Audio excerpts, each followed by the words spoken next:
Praise the Lord. मैं अब परमेश्वर की स्तुति करती हूँ जिसने आपको मुझको बनाया है और इस सारे संसार को बनाया है। इस संसार की हर एक चीज़ को बनाया है, चांद तारा और सूरज को बनाया है। उस परमेश्वर का धन्यवाद करती हूँ, उसकी महिमा करती हूँ। आज मैं अपना एक सपना शेयर करना चाहती हूँ जो कि मरे हुए लोगों के बारे में है। डेड पीपल जो हमारे सपनों में आते हैं। उससे पहले मैं थोड़ा कहना चाहती हूँ कि हमारे बाइबल में 20 सपने हैं और 20 दर्शन हैं जो बाइबल में लिखे हुए हैं। और दूसरा भी कहना चाहती हूँ कि जब सपने के द्वारा हमको चेतावनी भी मिलती है। ईश्वर हमें चेतावनी देता है कि आगे क्या होने वाला है, आगे नुकसान होने वाला है, आगे बुरा समय आने वाला है, तो संभल जाओ, अपने आप को ठीक कर लो, अपने आप को बचा लो। जैसे फ़िरौन को सपना आया था कि 7 गाय थी जो बड़ी हुस्ट पुस्ट थी, बड़ी हेल्दी थी, और फिर वो 7 दुबली पतली गाय आई और उन्होंने उसको खा लिया। और आप जानते ही है कि उसका अर्थ क्या है कि 7 साल भरपूरी के होंगे और 7 साल अकाल होगा। तो उस अकाल से बचाने के लिए परमेश्वर ने ये चेतावनी दी फ़िरौन राजा को, और इस वजह से परमेश्वर इस तरह से हमें बचा लेता है। तो मेरे जीवन में भी ऐसा एक सपना आया जो परमेश्वर की ओर से था, और परमेश्वर ने मुझे चेतावनी दी जैसे मरे हुए लोगों के बारे में बता के। तो मैं दो बहनें हैं, जो 2 आंटी थी, उनको मैं जानती थी पर्सनली। वो लोग लगभग प्रभु के पास चले गए थे। एक 2 साल, पता नहीं 3-4 साल जितना हो गया होगा। लेकिन एक दिन मुझे रात को सपना आया। तो सपने में मैं उन आंटी के घर में थी और वो लोग खाना पका रहे थे। खाना पका रहे थे मेरे लिए, दोनों मिलके कुछ बना रहे थे। और उनके कपड़े लेकिन मैले दिख रहे थे, उनके बाल मैले दिख रहे थे मिट्टी वाले, उनके कपड़े मिट्टी वाले दिख रहे थे, और वो दिख भी थोड़े अजीब रहे थे। तो सपने में मैंने देखा ये सब, तो मैं थोड़ा सपने में ही घबरा गई, और वहाँ से वो लोग जो पका रहे थे खाना वो मैंने खाया नहीं, कुछ नहीं, और वहाँ से निकल गई। फिर दूसरी सुबह उठी, तब मुझे वो सपना याद था, और फिर मैंने परमेश्वर से प्रार्थना किया कि परमेश्वर, मुझे मालूम है इस सपने का अर्थ क्या है, कि जो चीज़ें मैंने मसीह यीशु में जो अपने जीवन से निकाल फेंकी है, जिसे मैंने मार डाला है, जैसे कि लोभ है, कोई प्रकार का पाप है, किसी प्रकार की चिंता है, या जो कुछ भी है जो परमेश्वर के विरुद्ध का है, झूठ बोलना है या फिर चोरी करना है, या कुछ भी है जो मेरे अंदर था, जो मैंने परमेश्वर के लिए उसे मार कर ख़त्म कर दिया था, वो ज़िंदा होने वाला था। वो पाप मुझ में, वो गलती मुझ में, वो मूर्खता मुझ में ज़िंदा होने वाली थी। तो मैंने परमेश्वर से प्रार्थना किया कि मैं इस सपने का बखूबी जानती हूँ प्रभु, कि ये कुछ है जो आने वाले समय में होने वाला है, लेकिन मैं इसमें पढ़ना नहीं चाहती। मैं इस पाप में पढ़ के तेरे विरुद्ध में कोई भी काम करना नहीं चाहती जो तेरी योजना के बाहर का हो। और परमेश्वर ने मेरी प्रार्थना सुनी। फिर एक आध महीने बाद मुझे दूसरा सपना आया कि मैं अपना बाइक लेके कहीं पर जा रही हूँ। कहीं पर जा रही थी, लेकिन मैं गलत रास्ते पे चढ़ गई और वहाँ से जाने लगी। लेकिन आगे जाने पर मुझे 3 पुलिस ऑफिसर मिले, जो कॉप थे, जो अमेरिका की पुलिस पहनती है, यूएस की पुलिस पहनती है, वैसे कपड़े वाले थे। और उन्होंने कहा कि ये गलत रास्ता है, तुम यहाँ क्यों आई हो, तुम यहाँ से यू टर्न लो और वापस जिस रास्ते पे जा रही थी उस रास्ते पे जाओ। मैंने कहा ठीक है, और फिर मैंने वहाँ से यू टर्न लिया और वापस जिस रास्ते जा रही थी, परमेश्वर की योजना के तहत जिस जीवन में, उस रास्ते से मैं वापस चली गई। तो पुलिस मतलब अथॉरिटी, जिसको परमेश्वर ने अधिकार दिया है, परमेश्वर ने जिसको रखा है इस संसार में कि हमको सही रास्ता दिखाए, कि ये रास्ता गलत है और ये सही है, तो ऑफ कोर्स वो होली स्पिरिट है, वो पवित्र आत्मा है। फिर समय बीतता गया और ये सपना जो मुझे परमेश्वर ने दिखाया था कि मेरे भविष्य में क्या होने वाला है, वो होने को आया। और मैं उस पाप में इतना इन्वॉल्व हो गई, मुझे शैतान बहुत ही धीरे से खींच के ले गया, मुझे पता भी नहीं चला। इतना इन्वॉल्व हो गई कि मुझे लगा कि इसमें से निकलना इम्पॉसिबल है। और तभी मुझे पवित्र आत्मा ने बात किया कि ये रास्ता गलत है, यहाँ से यू टर्न लेना है। और तब मुझे बहुत दर्द भी लगा, घबराहट भी होने लगी कि मैं यही इस जगह पे इस पाप में क्यों फंसने आई हूँ और कैसे ऐसा हो गया। और फिर मैंने 2 दिन का उपवास किया, कि प्रायश्चित किया कि नहीं प्रभु, तू मुझे इसमें से निकाल दे। और प्रभु ने किया, वैसा ही किया। मुझे उस बात में से, वो जो मैं करने जा रही थी, जिसमें इन्वॉल्व बहुत हो चुकी थी और सिर्फ करना ही था, वो प्रभु ने नहीं होने दिया। क्योंकि मुझे चेतावनी पहले से प्रभु ने दी थी, मैंने प्रार्थना की थी, प्रभु ने मेरी प्रार्थना सुनी। फिर मुझे एक तीसरा सपना आया, और तीसरा सपना यह था कि चांदनी रात थी, चांद के प्रकाश के अंदर सब कुछ दिख रहा था, और एक पुल था, एकदम छोटा सा पुल था जो सीमेंट का था, और उसके आसपास वो पारी थी कि कोई अंदर ना गिर जाए, पुल पे से नीचे ना गिर जाए। तो वहाँ से मैं चल के जा रही थी।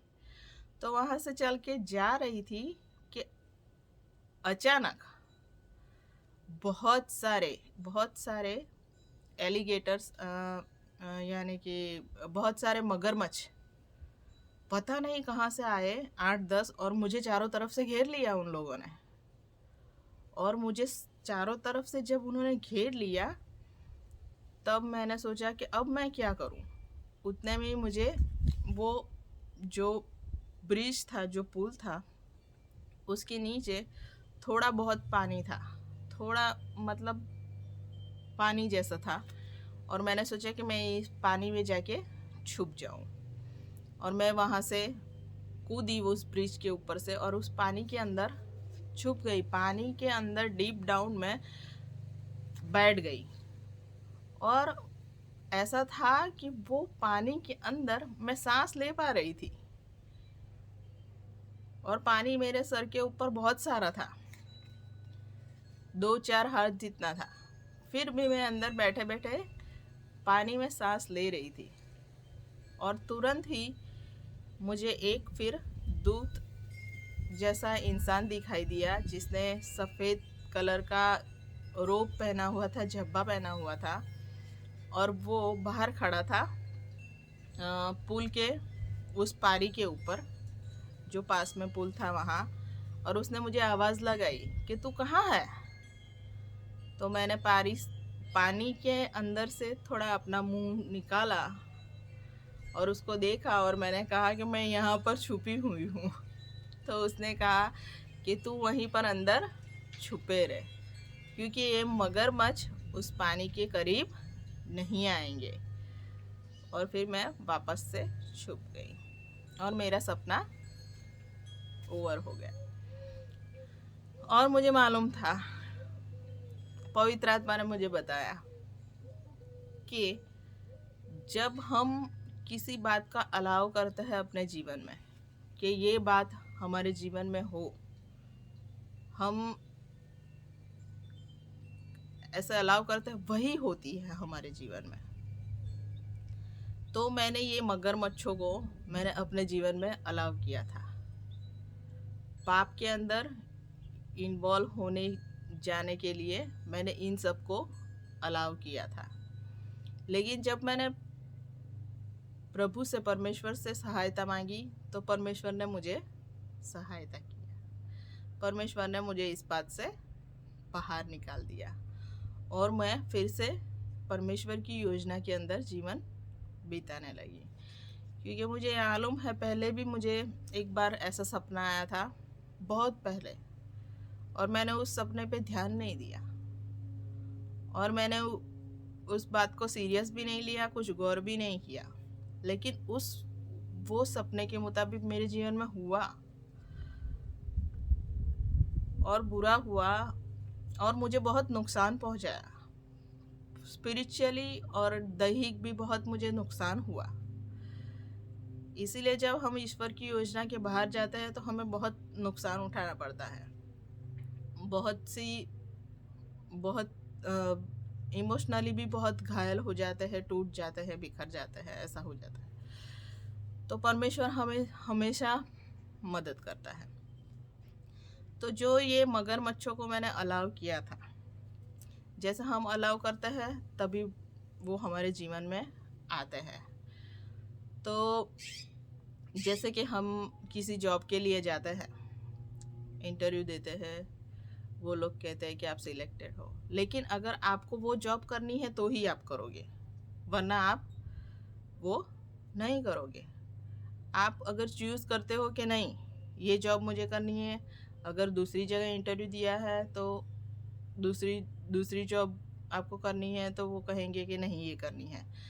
तो हम पसंद करते हैं, हम अलाउ करते हैं कि हमारी ज़िंदगी में क्या होना चाहिए। हम अलाउ करते हैं कि हम आगे क्या पढ़ेंगे, 10th के बाद ये लेंगे, ये सब्जेक्ट लेंगे, या हम खुद अलाउ करते हैं। हमारी ज़िंदगी में कुछ भी लाने के लिए हम खुद अलाउ करते हैं। तभी मैं एक भाई को जानती हूँ, जो ऐसा करते थे, जॉब करते थे फिर छोड़ देते थे, फिर जॉब करते थे फिर छोड़ देते थे, उनकी मर्जी।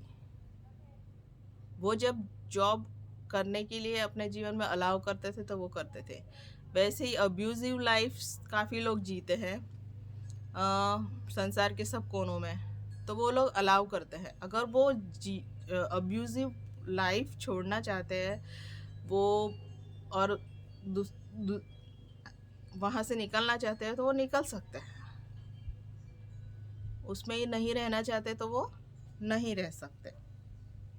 तो इस तरह से याकूब भी कहता है कि जब हम पाप करने की सोचते हैं, पाप का गर्भ धरते हैं और पाप को जन्म देते हैं, तो इसके जिम्मेदार हमको दूसरों को नहीं ठहराना है, क्योंकि हम अलाउ करते हैं।